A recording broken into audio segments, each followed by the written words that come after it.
আমি ভীষণ এনজয় করি। নীলার সাথে কাজ করতে আমি খুবই এনজয় করি, কারণ আমরা গল্পটাকে ধারণ করে তারপরে কাজটা করি, যে কারণে স্ক্রিপ্টের বাইরেও অনেক কিছু আমরা বলি, অনেক কিছু আমরা করি যেটা গল্পের সঙ্গে যায়।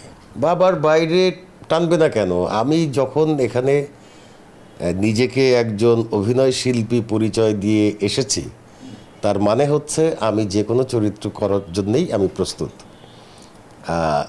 এর বাইরে বহু চরিত্র আমার করা হয়েছে। অফিসের বস করেছি, তারপরে স্পেশাল ব্রাঞ্চের বস করেছি, মন্ত্রীর চরিত্র করেছি অনেক ধরনের চরিত্র করেছি, শিক্ষকের চরিত্র করেছি। ওদের স্বপ্ন পূরণে পাশে থাকতে পেরে আমরা গর্বিত।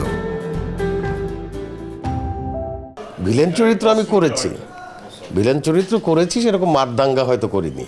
ভিলেন চরিত্র করেছি আমি। যত বেশি কাজ করবে তত বেশি সেটা ঋদ্ধ হবে, তত বেশি অভিজ্ঞতাটা বাড়বে এবং তত বেশি সে ক্যারেক্টারাইজেশনটা করতে পারবে। ক্যারেক্টারাইজেশন করার বিষয়টা হচ্ছে যে গল্পটা শুনে নেয়া এবং সঙ্গে সঙ্গে সেটাকে আত্মস্থ করে ফেলা। আমি যদি গল্পটাকে আত্মস্থ করতে পারি, চরিত্রায়ন করাটা খুব একটা ডিফিকাল্ট হয় না।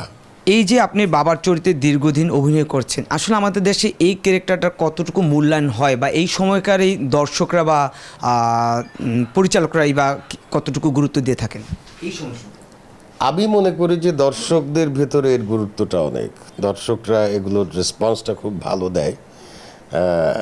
আমি তো কমেন্টসগুলো দেখি এবং বিভিন্ন জায়গায় যখন আমি যাই তখন মানুষের সঙ্গে অনেক কথা হয়, তো তারা এটাকে খুব পজিটিভলি নেন। আর ডিরেক্টরদের ক্ষেত্রে কেউ কেউ এটাকে মূল্যায়ন করেন, কেউ কেউ দায়সারা গোছের করেন, এরকম আর কি। আমার জীবনে কোনো আক্ষেপ নাই। আমি আক্ষেপ শব্দটাকে আমার জীবন থেকে অনেক দূরে সরিয়ে রাখি। I M a very positive man, এবং এই যে দর্শকের ভালোবাসা, সেটাই আমার বিশাল প্রাপ্তি। কথা বলতে বলতে আমি একটা জিনিস ফলো করছি, সেটা হচ্ছে আপনি মোবাইল স্ক্রিনে চোখ দিচ্ছেন, সম্ভবত বাংলাদেশ আফগানিস্তানের খেলা দেখছেন। খেলা কতটুকু পছন্দ করেন? আমি খুব পছন্দ করি, বিশেষ করে বাংলাদেশের খেলা থাকলে আমি খুবই পছন্দ করি, কারণ দেশটা আমার, দেশটাকে খুব ভালোবাসি। আমি চাই বাংলাদেশ সব জায়গায় মাথা উঁচু করে দাঁড়াক।